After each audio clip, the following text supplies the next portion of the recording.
नहीं अभी टाइम ही क्या हुआ है। अब्बा ने भी इजाजत दे दी है, देखें कितनी रौनक है यहाँ पे। बस थोड़ी और शॉपिंग करते हैं। जाहिर बात है तुमने भी तो जिद पकड़ी हुई थी। अस्सलाम वालेकुम शाम। मेरे ख्याल में इशरत मुझे अब चलना चाहिए। मैं जाकर गाड़ी भिजवा दूंगा, तुम बैठो।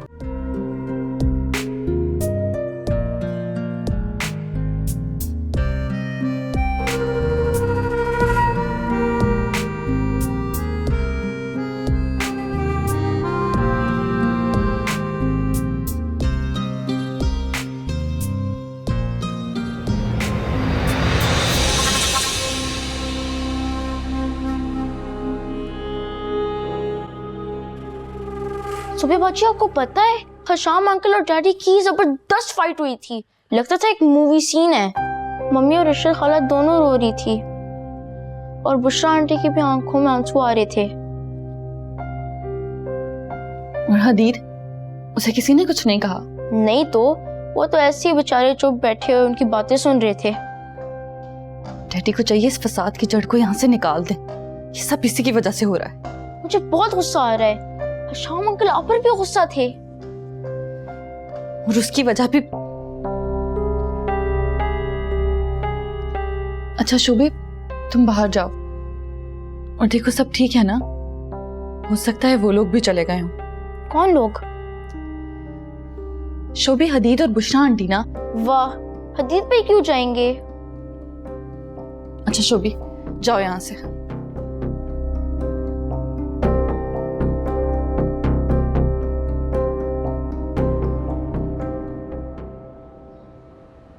नुसरत ने इतनी चाव से बुलाया था हमें। छोटी बहन है मेरी, वो उसको रोता छोड़कर आई हो, मेरा दिल टुकड़े टुकड़े हो रहा है। इशरत, वहां मेरी बहन भी मौजूद थी जिसके बेटे का वो ससुराल था। इस बात का तुम्हें ख्याल नहीं आया कि उस पे क्या गुजरी होगी? इशरत, तुम्हें वहां मुझे जबरदस्ती लेकर जाना ही नहीं चाहिए था।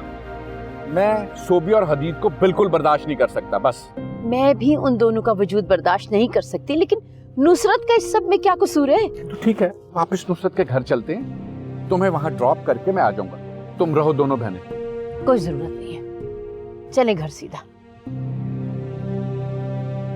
I am really sorry uncle, कि सब मेरी वजह से हुआ। मुझे समझ नहीं आ रहा मैं क्या करूं। देखो बेटा, मैं ये मानता हूं कि सोबी और तुमने जो भी किया बहुत गलत किया, लेकिन अब मैं तुम्हें बतौर दामाद कबूल कर चुका हूं, तो फिर उन्हें यह हक नहीं पहुंचता कि वो तुम्हारी बेइज्जती करे, तुम्हें और सोबिया को बद्दुआएं दे। नहीं सुल्तान, उनका मकसद बद्दुआ देना नहीं था, बस वो दुआ नहीं देना चाह रहे थे। उन्होंने अपने बेटे को मौत के दहाने पे खड़ा देखा है। अरे उनका बेटा अपनी बीवी के साथ हनीमून के मजे ले रहा, क्या वो सब कुछ भुलाकर मेरी बेटी की खुशी में शरीक नहीं हो सकते थे? तुम्हें उन्हें बुलाना ही नहीं चाहिए था। सुल्तान भाई प्लीज आप खफा मत हो। हशाम भाई दिल के बहुत अच्छे हैं, बस वो इतना बड़ा सदमा भुला नहीं सके अभी तक। देखिए बुशरा, जो जख्म मैंने खाया है वही जख्म उन्होंने भी सहा है। जिंदगी रुकती नहीं है, ये चलती रहती है। जख्म को कुरेद कर नासूर बनाने से बेहतर है कि उस पर मरहम लगाकर उसे ठीक करने की कोशिश की जाए। अंकल, आप अपना मूड तो ठीक कीजिए। देखिए नुसरत आंटी कितना परेशान हो गई। हद हो गई है, घर से चेक करके निकलना चाहिए कि मोबाइल चार्ज भी है कि नहीं। मम्मी आप परेशान क्यों हो रही हैं? अभी आ जाएगी कोई कैब, आप देखें।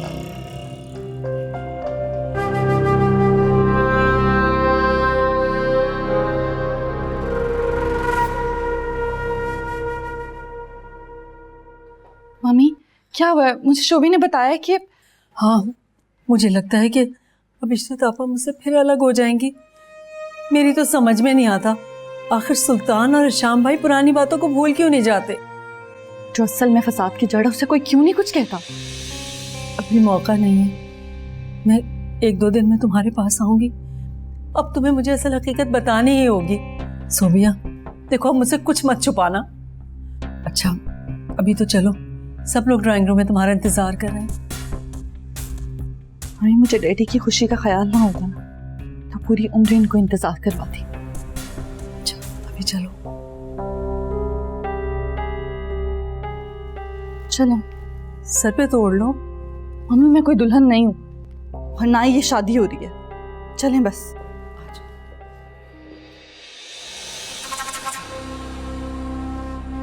आइए मैं आपको ड्रॉप करता हूँ। जी नहीं शुक्रिया, हमारी कैब आ रही है, आप प्लीज जाएं यहाँ से। शायद आपने मुझे पहचाना नहीं, मैं आपके घर भी आ चुका हूँ। याद तो होगा आपने जो मुझे सर पे चोट मारी थी। बहुत दर्द होता है मुझे। आइए मुझे आपसे बात भी करनी है, प्लीज।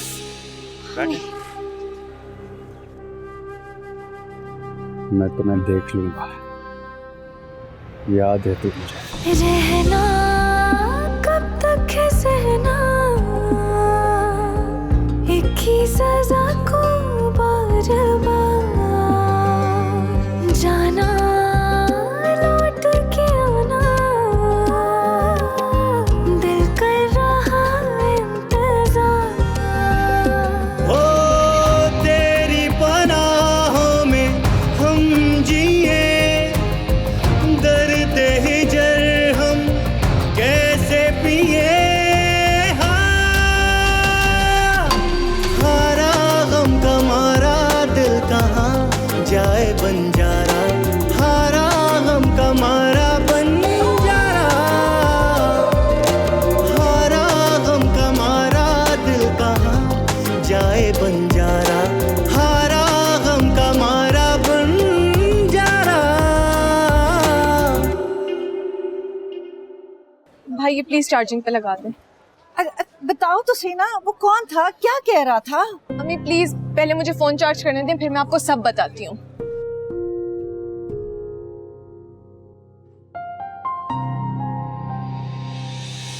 आहों में डूबा दिल ये हमारा, कोई ना किनारा, लाज सहारा मैं ढूंढूं कहाँ। सारी खुदाई देगी दुहाई, हाँ खुद गवाही देगा ये सारा जहां।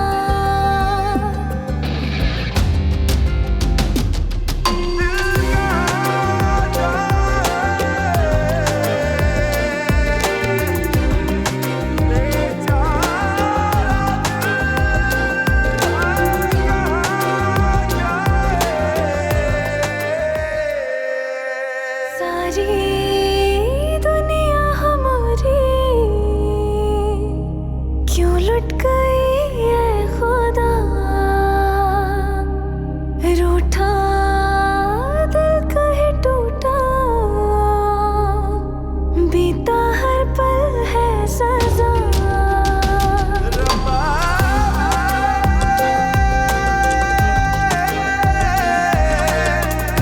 भूल जा ए दिल,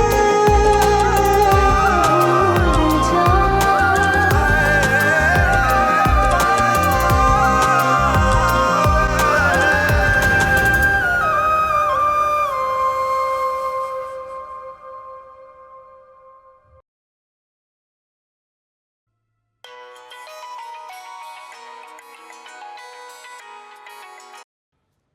हेलो, क्या हुआ? अब सब्र नहीं ना हो रहा? कल आ तो रही हो मेरे घर पे। अशर, मैं और अम्मी मॉल आए हुए हैं, आप प्लीज जल्दी से आ जाएं, यहाँ बहुत बड़ी प्रॉब्लम हो गई है। कहीं पैसे तो नहीं घर भूल आई? ओहो आप आए तो सही। अच्छा अच्छा, कौन से मॉल पे हो बताओ तो सही। मैं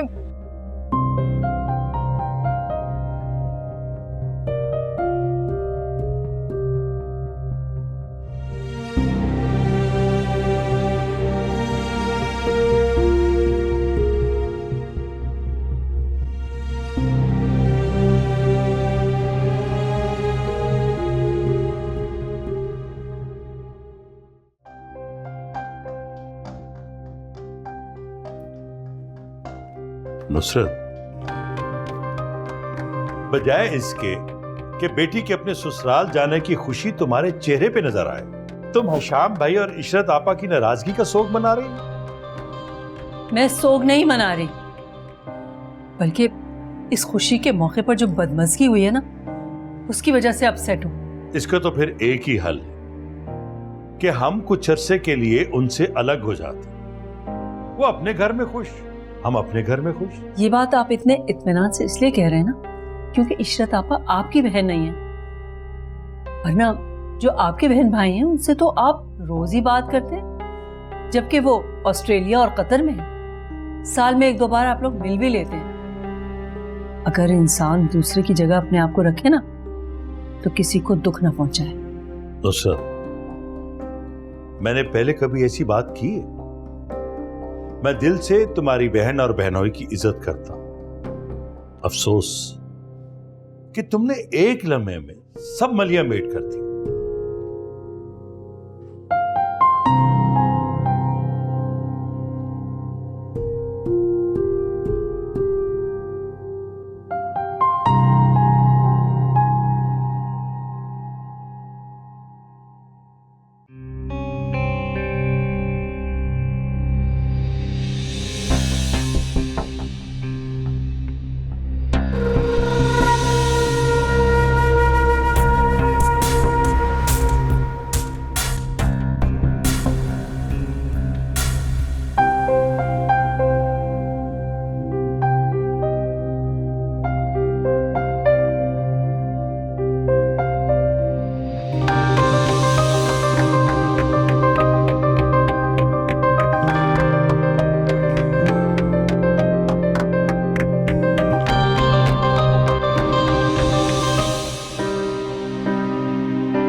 क्यों सहारा दे रही हैं आप मुझे?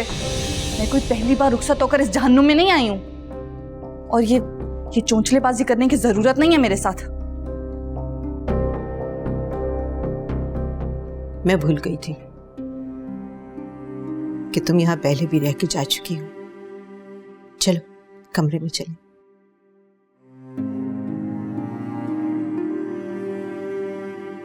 क्या हुआ दानिया, आप लोग ठीक तो हो? नहीं अशर, मैं ठीक नहीं हूँ, मुझे बहुत डर लग रहा है। मैं तो समझा था कि जो लड़की 2 डाकुओं को अकेले मार सकती है वो जिंदगी भी किसी भी हालात का सामना बहुत ही बहादुरी से करेगी। आप नहीं जानते अशर, वो मुझसे किस तरह से बात कर रहा था। तो इसमें डरने वाली क्या बात है? आप दोनों को सिक्योरिटी गार्ड के पास चले जाना चाहिए था। चलें, आप लोग आए मेरे साथ। नहीं बेटा, आप एक किसी गार्ड को लेकर आओ, वो शख्स यही कहीं है। आप लोग मेरे साथ चलिए तो सही। और दानिया, बी कॉन्फिडेंट, और तुम्हें जब भी वो शख्स नजर आए तुमने फौरन मुझे बताना। लेकिन चोर हमेशा खौफजदा है, इसीलिए हमें उसे डरना नहीं है, उसे डराना है। तो आप दोनों इजी हो जाएं, हम चलते, ठीक है?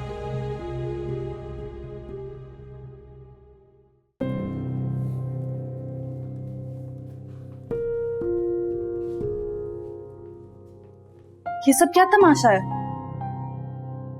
बेटा, आज से ये कमरा तुम्हारा और हदीब का है। हदीब ने अपने हाथों से इसे सजाया है तुम्हारे लिए। और देखो, कमरे में अगर तुमने कोई चेंजेस करनी हो अपने हिसाब से तो वो कर लेना।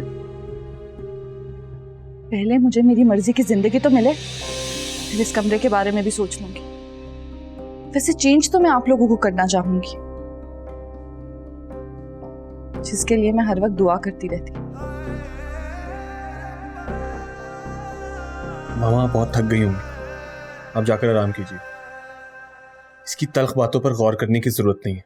हाँ, तुम भी यहाँ से दफा हो जाओ, क्योंकि मैं भी बहुत थक चुकी हूँ। ये हम दोनों का कमरा है सोबिया, मुझे यहाँ से कहीं जाने की जरूरत नहीं, समझी? तो अल्लाह ने तुम दोनों को जिस बंधन में बांध दिया है उसे खुशी खुशी निभाओ। ये सिर्फ मेरी ही नहीं, सुल्तान भाई और नुसरत की भी शदीद ख्वाहिश है। आप लोग मेरे माँ बाप को हथियार बनाकर मुझे ब्लैकमेल नहीं कर सकते, और ये रिश्ता अल्लाह ने नहीं, आपके बेटे ने जबरदस्ती जोड़ा है। और मैं अपनी आखिरी सांस तक इस रिश्ते को नहीं मानूंगी। तुम्हारे मानने या ना मानने से कोई फर्क नहीं पड़ता सोबिया। तुम बीवी हो मेरी। बीवी नहीं, बेवा बनकर मैं ज्यादा खुश रहूंगी। बस ये कर्म कर दो मुझ पर। ओ, तुम मेरी बेवा बनने के लिए तैयार? इसका तो मतलब है कि तुम इस निकाह को मान गई। Very good. खुदा का वास्ता है, खुदा का वास्ता है, चुप हो जाओ। तो इसे कहें कि यहाँ से दफा हो जाए। नहीं जाऊंगा, बहुत कर ली तुमने अपनी मनमानी, अब बस सोबिया। तो ठीक है, मैं यहाँ नहीं रह सकती। सोबिया, हदी बेटा तुम्हें सब्र और बर्दाश्त से काम लेना होगा, वरना हालात मजीद बदतर होते चले जाएंगे। मामा, इससे बदतर हालात और क्या हो सकते हैं? कब से सजा दे रही है वो मुझे? हद होती है एक बात की, थक चुका हूं मैं अब। ये थका देने वाली जिंदगी तुमने खुद ही तो चूज की है। जिस जल्दबाजी और बेवकूफी में तुमने ये कदम उठाया था, उसका खमियाजा तो तुम्हें भुगतना ही है। मामा, आखिर कब तक भुगतूंगा मैं ये खमियाजा? अब और नहीं, बहुत कर ली उसने अपनी मनमानी, अब बस। मैं समझ रही हूँ हदी, तुम्हारी मोहब्बत में जिद भी शामिल हो गई है। हदी, तुम्हारे लिए इतनी तसल्ली काफी नहीं कि सोबिया तुम्हारे निकाह में है। देखो बेटा, ये जल्दबाजी, गुस्सा, नफरत ये सिचुएशन को मजीद खराब करेगी। तुम्हें सब्र से काम लेना होगा, तुम्हें ये सब कुछ बर्दाश्त करना होगा। मेरी खातिर जहां इतना बर्दाश्त किया है, थोड़ा सा और कर लो।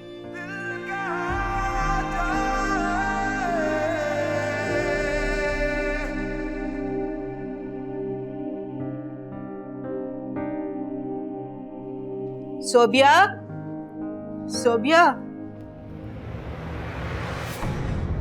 सोबिया,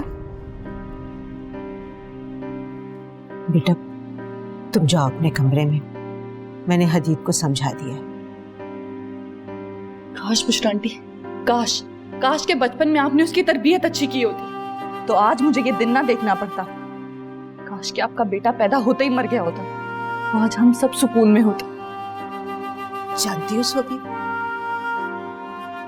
तुम्हारी बातें दिल चीर कर रख देती हैं, जैसे किसी बेकसूर इंसान को बिला वजह कोड़ों की सजा दी जा रही है। अरे जो सजा मुझे मिल रही है उसका हिसाब भी तो दीजिए बुशरा आंटी। मेरी एक बात याद रखिएगा, मैं आप लोगों को ना चैन से जीने दूंगी ना मरने, और मैं अब कोई अजियत बर्दाश्त नहीं करूंगी। मैं और ये सब नहीं सहूंगी। अब बताने की जरूरत नहीं है, मुझे सब नजर आ रहा है। तुम जाओ, जाके अपने कमरे में आराम करो। हदीद मेरे कमरे में चला गया है। मैं आपके जानवर बेटे पर बिल्कुल भरोसा नहीं करूंगी। आप खुद मुझे कमरे तक छोड़कर आएंगी। चलो। भूल जा ए दिल। ठीक है ना, इजी। आप दोनों इधर ही खड़े हो, मैं आता हूं, ठीक है?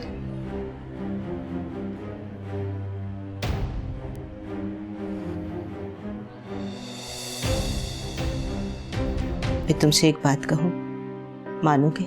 आप यही कहना चाह रही हैं ना कि मैं सोबिया को अपने नाम से आजाद कर दूं? ये तुम्हारे और सोबिया दोनों के हक में बेहतर है। सोबिया तुमसे शदीद नफरत करती है,